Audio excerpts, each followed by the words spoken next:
आज अनंतनाग में बलिदान दिवस मनाया गया। 34th martyrdom day of late Shri Rajiv Gandhi. इसी दिन पे राजीव गांधी को 34 साल पहले शहीद कर दिया गया था और उसी के चलते आज यहाँ पर अनंतनाग में जहाँ पर जम्मू कश्मीर प्रदेश कांग्रेस कमेटी के प्रेसिडेंट तारिक हमीद कर्रा, एआईसीसी जनरल सेक्रेटरी गुलाम मोहम्मद मीर और वर्किंग प्रेसिडेंट और सीएलपी लीडर सब यहाँ पर एक प्रोग्राम में मौजूद थे। और खास तौर पर मोहम्मद अमीन भट्ट जो कि 2022 में कांग्रेस से अलविदा कर चुके थे और एपी में ज्वाइन हो गए थे, डेमोक्रेटिक प्रोग्रेसिव आजाद पार्टी में ज्वाइन कर चुके थे और आज उन्होंने वापस घर वापसी कर ली।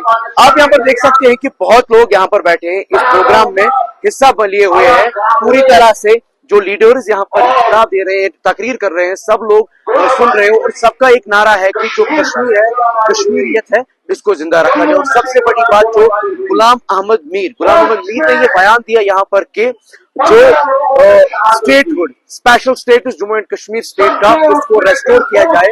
उनकी ये खास तौर पे डिमांड रही सेंट्रल गवर्नमेंट तक के यहाँ का जो स्पेशल स्टेट्स है और स्टेटहुड है उसको as soon as possible restore कर दिया जाए। आप देखिए लोग काफी तादाद में यहाँ पर है, बहुत तपती गर्मी है, फिर भी यहाँ पर लोग इस प्रोग्राम में बने हुए हैं और जो यहाँ पर लीडर्स हैं तारिक हमीद कर्रा इस वक्त खिताब दे रहे हैं और इनका भी यही कहना है कि कहीं ना कहीं जो लोगों के साथ इस्तेसाल किया जा रहा है वो बंद किया जाए। और सबसे बड़ी बात हर लोगों ने इस चीज की वजाहत की कि जो शहीद आदिल हुसैन है जिन्होंने वो अपनी जान बाइसरन अटैक में गवाई, कहीं ना कहीं पर उसकी जान जो उन्होंने वो जान गवाई उसने वो कश्मीरियत को जिंदा रखा। और खासतौर पे अगर सजाद की बात करेंगे, सजाद ने भी कश्मीरियत को जिंदा रखा और कहीं ना कहीं पर ये लोग इस वक्त उस चीज को भी सराह रहे हैं। आप देखिए ये खास प्रोग्राम अनंतनाग से। हिंदुओं, मुसलमानों, सिखों और ईसाइयों को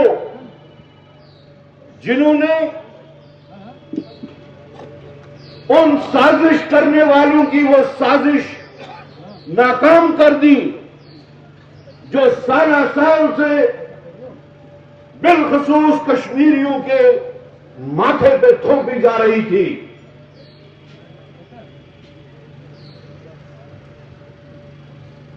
उस वाक़े के बाद में कोई फर्द बशर जम्मू कश्मीर का नहीं होगा जिसने उस वाक़ा की भरपूर मजम्मत न की हो।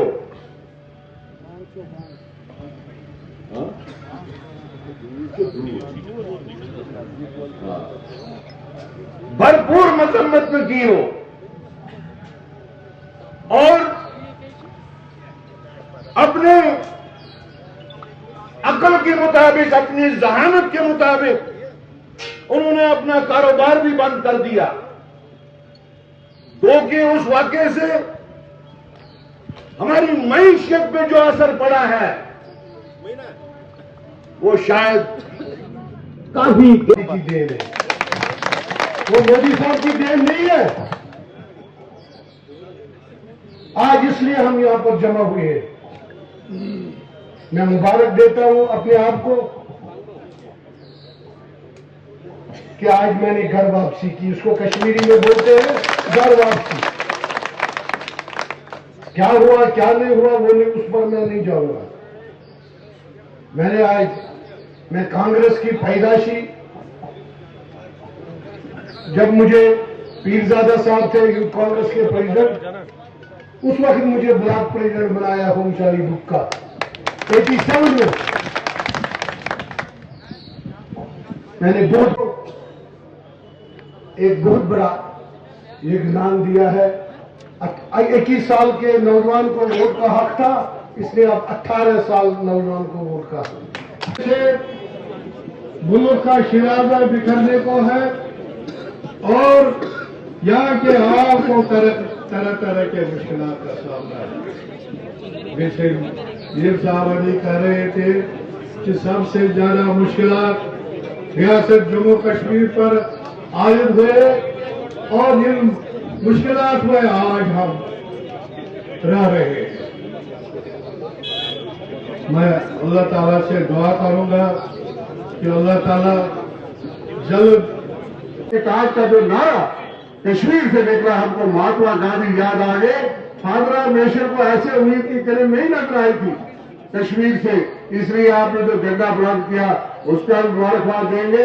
और जो बात हमने झंडा सारे देश में हमारे नेता राहुल गांधी लेकर के चल रहे हैं वो यही है कि हमने हिंदू मुस्लिम सिख इत्तेहाद को बरकरार रखना है। शुक्रिया जय।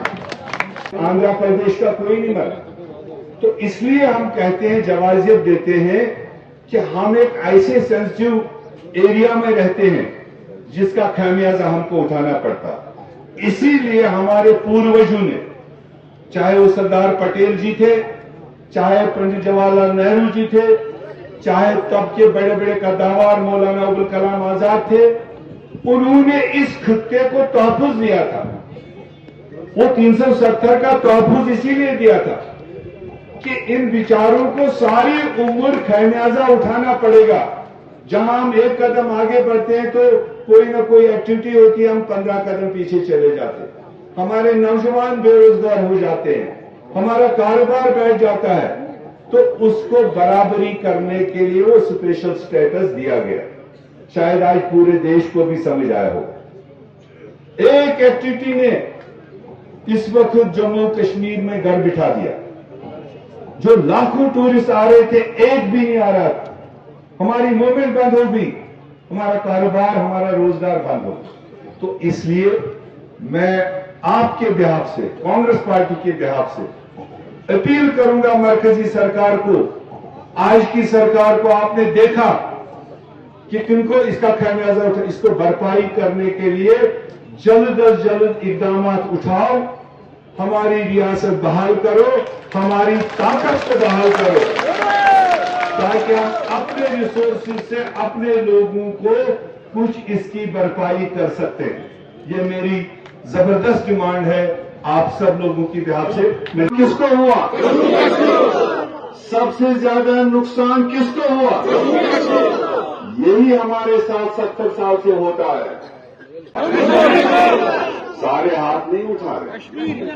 सारे नेताओं ने किस तरह से मिसबिहेव किया, इंसल्ट किया, क्या क्या नाम दिया। जिन बेटियों ने देश का कर्तव्य दिखाया और उनको आज की भारतीय जनता पार्टी ने कांग्रेस, इंडियन नेशनल कांग्रेस। अच्छा, हमारे यहाँ बहुत सारे हमारे मुकर्रीन हैं, लेकिन टाइम हमारे पास बहुत कम है। मैं लहे की अदब और एहतराम के साथ बात की बोल शुक्रिया। तो साहिदी लुजन की खुशामदीद, ये वो आज वो तशरीफ हो, मगर जब तक सूरज चांद रहेगा